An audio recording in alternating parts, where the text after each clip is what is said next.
What are some examples of rational choice theory? Have you ever wondered why some people choose to commit crimes?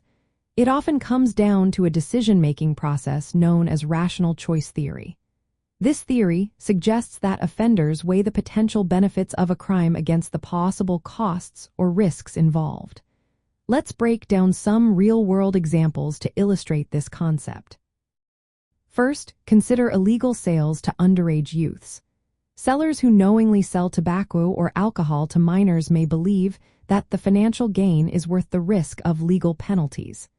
Their decision often hinges on situational factors, like how likely they are to be caught or punished.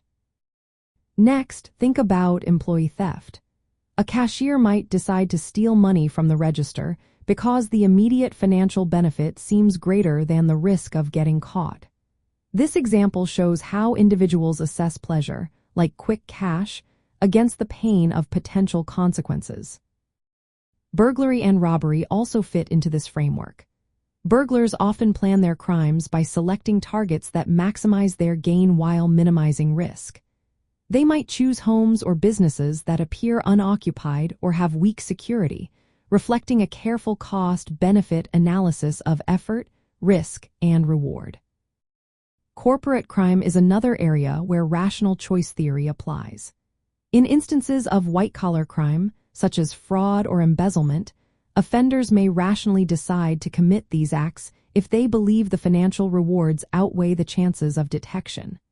They take into account factors like internal controls and the effectiveness of law enforcement. Even in violent crime, offenders may act with a degree of rationality.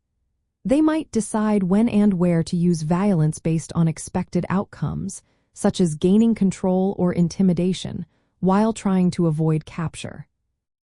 Interestingly, rational choice theory also helps explain how law enforcement and communities respond to crime. They make strategic decisions to deter offenders by increasing the perceived costs of crime through measures like surveillance, policing, and social programs.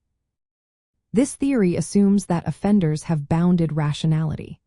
This means their decisions are rational but limited by the information available to them, the time they have to decide, and their cognitive abilities.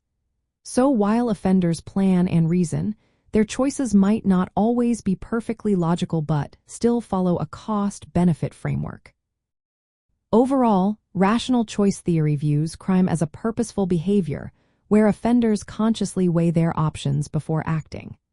This perspective is useful in understanding criminal behavior patterns and developing strategies to prevent crime by increasing perceived risks or reducing rewards.